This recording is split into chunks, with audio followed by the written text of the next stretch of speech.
di Magelang itu dari sekitar 1.800-an hektar kopi, lahan kopi yang ada di Magelang itu 1.400-annya itu ada di kawasan Gerabak.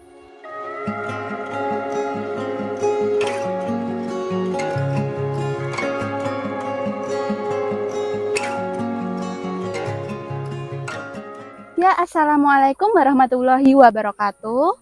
Kembali lagi bersama saya Safa dari Mitra Tani Online Indonesia. Sekarang kita sedang bersama dengan salah satu petani kopi yang berada di Magelang nih. Boleh perkenalan diri dulu, Pak? Oke, perkenalkan, nama saya Zainal Mustafa sebagai petani kopi dari Dusun Badur, Desa Citrosono, Kecamatan Gerabak, Kabupaten Magelang. Kalau boleh tahu nih Pak Zainal, kalau untuk bertanam kopi ini udah mulai dari kapan, Pak? Untuk kawasan sini itu kopi sudah ada sejak 20 tahunan yang lalu ya, untuk budidaya kopi dengan sistem sambung seperti ini. Dulu sebelum sambung itu masih yang tinggi-tinggi itu, tapi karena untuk proses panennya itu agak sulit, jadi petani itu dengan semakin berkembangnya pengetahuan, terus nyari budidayanya yang lebih enak dan lebih gampang dipanen dan produksinya itu lebih meningkat, itu dengan cara disambung atau di stack kalau secara umumnya. Tapi kalau orang sini bilangnya nyambung. Jadi perkembangan pohon kopinya itu nggak langsung ke atas, tapi ke samping ini. Lebih mudah cara panennya. Kan ini pakai metode sambung ya Pak, atau stack. Nah dulu sebelumnya pernah nggak mencoba metode lainnya? Dari pertama itu metodenya belum pernah pakai yang lain-lain, hanya langsung sambung gini berarti aja. Langsung sambung stack ini ya. Kalau boleh tahu ini jenis kopinya apa ini Pak? Kalau untuk kopi daerah sini itu mayoritas Robusta, jenisnya Robusta. Robusta. Karena di ketinggian daerah sini yang sekitar 800 sampai 900-an mdpl itu cocok untuk lahan kopi jenisnya Robusta. Kalau yang Arabica itu di atas 1000 mdpl yang bagus itu. Kalau boleh tahu ini bapaknya nih dulu mulai bertanam kopi ini emang suka kopi gitu, atau ada dari orang tua yang dulu udah menanam kopi gitu Pak? Awalnya memang dulu dikasih lahan itu udah ada beberapa pohon kopi nih, hanya mungkin ngikut-ngikut lingkungan mawon, ngikut temen aja yang umum di daerah sini kopi. Tapi setelah berjalan gini kok ternyata kopi itu bagus, dan untuk pertanian sini dan untuk menambah penghasilan, isinya bukan penghasilan utama tapi penghasilan, karena kopi itu penghasilannya tahunan. Itu untuk penghasilan tambahan tahunan itu bagus, dan saya tertarik dengan kopi karena untuk sekarang daya jualnya juga bagus, harganya dan lebih nambah pendapatan. Kalau ini Bapak nih jual kopinya ini dalam bentuk yang masih mentah atau udah dibubuk gitu Pak? Saya jual kopi dari yang masih mentah, dalam istilahnya cherry kayak gini ya, masih jual, dan yang green bean juga jual, dan juga ngolah yang sudah jadi pupuk kemasan kayak gitu Mbak. Itu saya jual ke warung-warung atau ke teman-teman yang suka kopi. Jadi saya buat kemasan siap minum, siap seduh itu. Kalau untuk prosesnya sampai sudah siap seduh itu gimana Pak, dari awal panennya kayak? Untuk kopi dari awal panen sampai siap sedih itu lumayan butuh proses yang panjang ya Mbak. Mulai dari petik, terus memilah biji yang sudah merah dan yang masih hijau itu saya proses sendiri, terus nanti saya rimbang untuk nyari kopi yang kualitasnya bagus, terus saya giling atau saya pulper basah, kemudian dijemur sekitar 3-4 hari kalau panasnya bagus, itu baru nanti digiling menjadi kopi kering dalam bentuk, kalau kopi itu istilahnya green bean, kalau orang nyebutnya ya berasan kopi secara umum itu. Nah setelah itu nanti disangrai atau roasting, kemudian baru ditepung, digiling jadi tepung atau bubuk, baru setelah itu siap minum. Lumayan panjang juga ya Pak? Prosesnya lumayan panjang. Kalau untuk tadi proses kan ada di rimbang gitu Pak. Nah itu tuh kopi yang bagus sama enggak itu yang kayak gimana Pak itu? Oh iya, kalau nanti di rimbang itu biasanya yang kopi yang tenggelam sama yang ngambang itu, kalau yang ngambang itu kadang kopinya dia dalamnya ada yang kopong. Kopong. Atau nggak sempurna, paling bijinya cuma satu. Kalau yang normal itu, yang kopi normal itu kan bijinya satu buah itu kan ada dua, satu pasang gitu ya Pak? Tapi kalau yang kopong itu, yang ngampul itu biasanya dalamnya kalau nggak satu ya kadang kopong semua. Nah itu nanti saya pisah, saya olah sendiri, terus yang tenggelam itu baru saya giling, saya keringkan biar nggak banyak ngopeninya itu nggak terlalu banyak yang jadi istilahnya sampah atau kayak gini. Otomatis kalau yang menep itu yang bagus kualitasnya aja gitu. Nyari kualitas kopinya yang bagus itu yang tenggelam. Kalau untuk kopi ini Pak, kan ada yang asam, ada yang pahit gitu. Nah, dasarnya kopi itu sebenarnya yang pahit atau yang asam Pak? Nah gini, jadi kopi itu ada beberapa jenis. Yang pertama ada Robusta, yang di sini itu Robusta, terus ada Arabica dan Liberica. Nah kalau yang Robusta itu yang secara alami dia cenderung lebih pahit untuk rasanya itu. Nah untuk yang asam-asam seperti yang Mbak Safa tanyakan tadi itu yang jenis kopinya itu yang Arabica. Tapi untuk daerah sini itu karena memang ketinggiannya kurang cocok, Arabica itu harus di ketinggian 1000 mdpl. Jadi kalau daerah sini itu nggak ada kopi Arabica, adanya Robusta.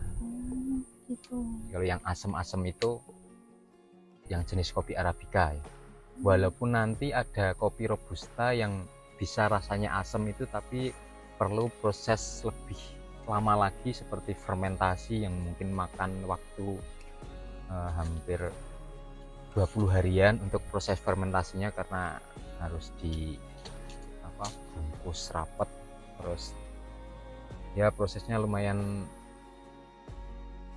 macam-macam lah untuk mencari menjadikan kopi yang dasarnya Robusta itu pahit menjadi agak asam, itu harus pakai proses. Tapi kalau untuk Arabica memang secara alami dia lebih cenderung asamnya. Nah, kalau untuk yang membedakan kopi Robusta sama kopi lainnya itu apa Pak? Dari rasanya atau bentuknya seperti itu? Kalau dari buahnya, dia kopi Robusta itu buahnya kulitnya tipis. Tapi kalau yang Arabica itu kulit buahnya, daging buahnya itu dia lebih tebal. Itu dari bentuk buahnya, dan dari segi perbandingan dari basah sampai kering itu juga beda. Kalau Arabica itu basahnya 7 kilo, 7-8 kilo jadi 1 kilo yang kopi kering. Tapi kalau Robusta itu 4 kilo basah jadi 1 kilo kopi kering. Terus nanti setelah jadi green bean atau kopi kering itu beda juga Mbak ini nih bentuk bijinya. Kalau Arabica itu banyak yang kecil-kecil dan agak panjang gitu. Tapi kalau Robusta dia agak besar dan bulatnya itu agak bulat, nggak terlalu panjang sih. Tapi kalau yang Arabica itu lonjong, lonjongnya lumayan kelihatan dan lumayan beda banget kalau antara Robusta dengan Arabica itu. Kalau dari segi biji itu memang nanti kelihatan banget antara yang Arabica itu yang lebih panjang dari segi ukuran, kalau Robusta agak pendek dan lebih besar. Oh, seperti itu. Kalau untuk Bapak nih jualnya per kilo atau gimana Pak itu kalau kopi? Kopi jualnya per kilo. Per kilonya berapa Pak itu kalau boleh tahu? Untuk sekarang ini yang musim panen saat ini 2024 yang basah mencapai 17 sampai 18.000. Terus untuk yang kering itu mencapai 70 sampai 75.000 tergantung kualitasnya, kekeringannya dan mungkin banyak yang pecah atau enggaknya itu mempengaruhi harga juga. Tapi secara umum sekitar 70 sampai 75.000. Nanti kalau dengan yang kualitas lebih bagus lagi, misalnya dengan yang merah semua dengan yang campur itu udah beda. Itu yang 70 sampai 75.000 itu untuk harga yang mungkin kopi campur antara hijau sama merah jadiin satu gitu. Tapi kalau yang nanti dipilih-pilih merah semua dan nanti disortasi lagi yang pecah dengan yang utuh itu dipisah lagi, nah nanti itu yang utuh itu bisa 80 lebih harganya 1 kilonya. Itu dijual sampai daerah mana aja Pak ini? Kalau saya itu banyak untuk kopi keringnya atau green bean-nya itu yang ngambil itu dari teman-teman pengusaha kedai kopi di Magelang gitu ya, kayak kafe, terus kedai-kedai yang enggak ya, dari yang ada yang besar ada yang kecil, itu rata-rata kalau untuk pelanggan kopi yang bagus yang merah dan yang pilihan itu kayak rata-rata seperti itu. Tapi kalau untuk dibuat bubuk mungkin ya yang ada yang minta yang bagus juga, ada yang minta yang istilahnya kopi campur gitu ada. Tapi nanti harganya beda-beda.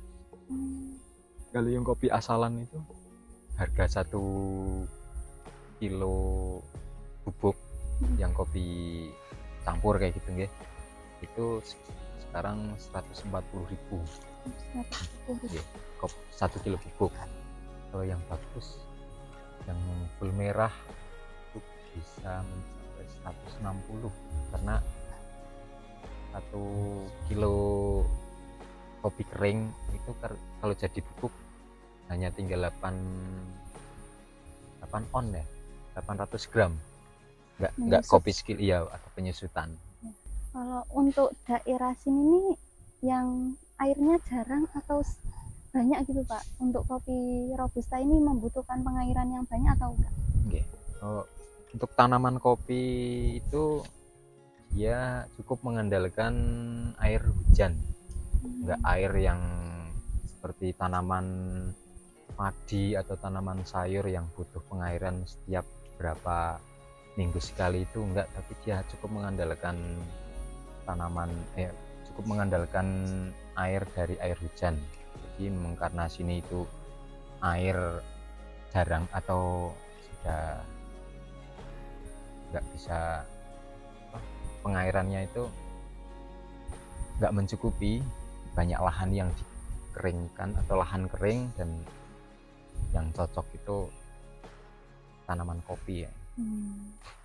Walaupun sebelum kopi itu seingat saya dulu sekitar 25 tahun yang lalu itu ada tanaman jagung, ada tanaman ketela, singkong yang memang butuh pengairannya itu cukup dari air hujan gitu.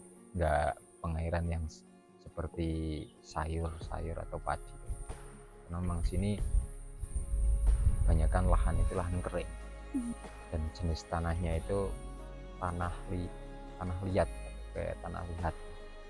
Jadi kalau pas musim kemarau lumayan panjang itu banyak yang retak-retak gitu tuh. Kering ya Pak? Kering ya kan. Kalau untuk perawatannya ini dari penyemprotan pupuknya atau mungkin ada tips-tipsnya gitu Pak untuk perawatan kopi?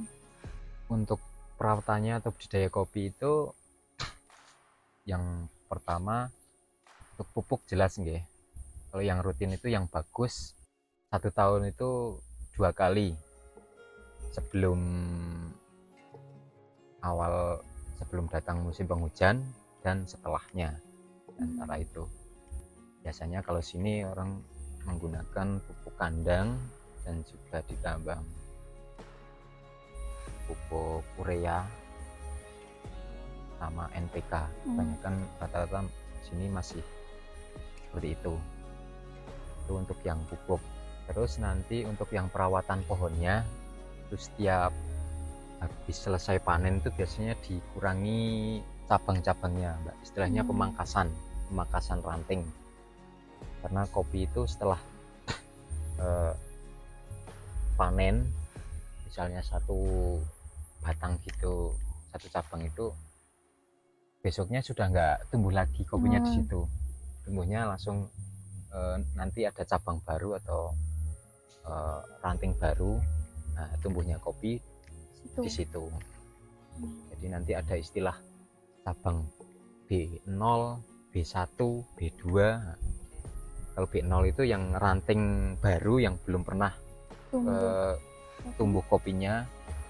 Terus nanti selanjutnya B1 itu yang baru sekali tumbuh kopinya. Terus nanti ada B2 itu seperti itu. Nah, terus nanti kalau B3, B4 itu biasanya kalau yang bagus itu dia dipotong.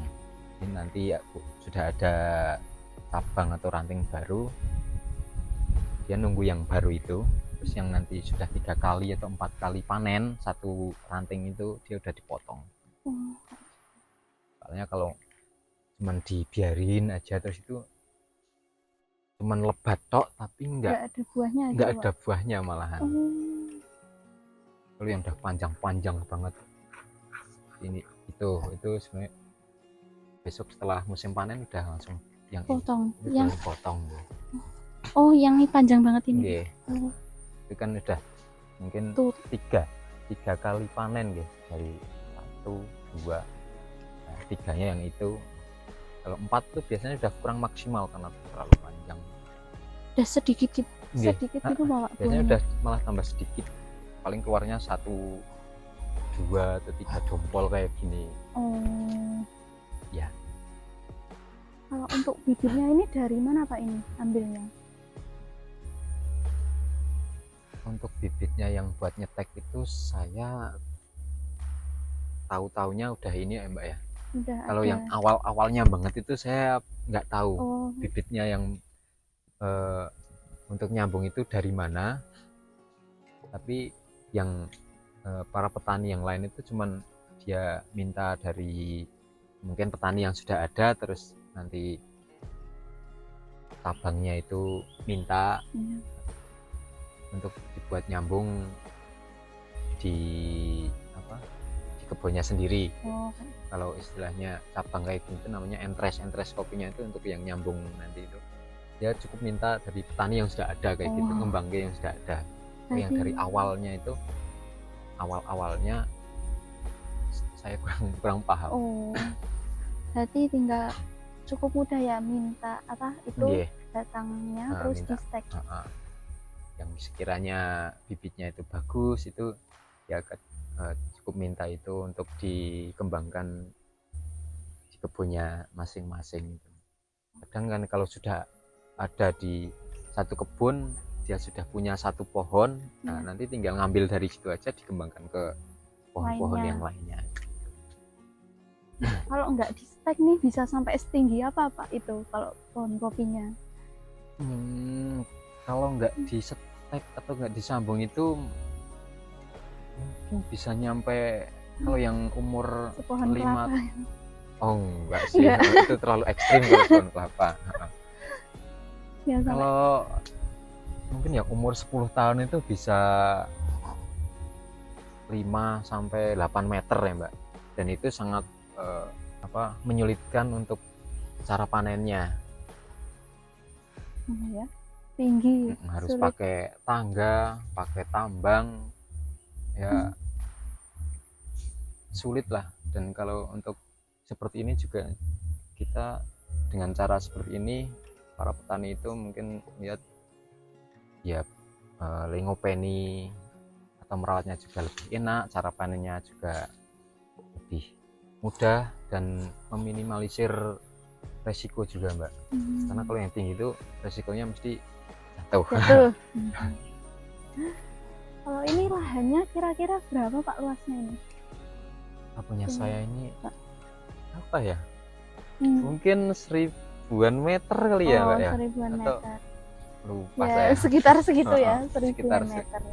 Kalau lahan ini sekitar ya 1200-an meter persegi, dengan pohonnya itu kurang lebih ya 180-an pohon, dengan jarak tanam itu dari pohon satu dengan pohon yang lain itu sekitar, kopi itu idealnya jarak tanamnya 2,5 meter persegi. Jadi kesininya 2,5 meter, kesananya 2,5 meter. Ini sekali panen bisa dapat berapa Pak ini kira-kira? Untuk tempat saya ini sekitar ya 1 tonan lebih kalau sini. Kurang lebih 1 ton gitu ya. Ya antara 9 kuintal sampai mungkin 1 tonan. Ini panennya tuh berapa kali Pak ini dalam setahun? Kopi itu termasuk tanaman tahunan gitu. Jadi untuk panennya juga setahun sekali. Itu yang jenisnya kopi robusta panennya hanya setahun sekali, di bulan antara Juli akhir sampai September, sekitar ya Agustus September untuk robusta. Tapi kalau untuk arabica itu masa panennya bisa lebih lama, dari awal Februari kadang bisa nyampe September juga untuk arabica. Karena kalau arabica itu beda karakter buahnya dengan kopi robusta. Arabica itu satu cabang gini, satu ranting gini, dia kadang sudah ada yang merah, tapi masih banyak yang muda juga, masih banyak yang kecil-kecil, masih kalau dipencet itu masih pecah kayak gitu Mbak. Jadi kalau dipanen sekali itu jenis yang arabica itu jelas nggak bisa. Jadi harus panennya, makanya kalau arabica itu agak lama musim panennya, karena satu cabang itu harus milihin satu-satu yang udah merah istilahnya. Masih banyak yang muda, masih nggak merata bisa tua itu nggak, walaupun sekarang itu ada jenis mungkin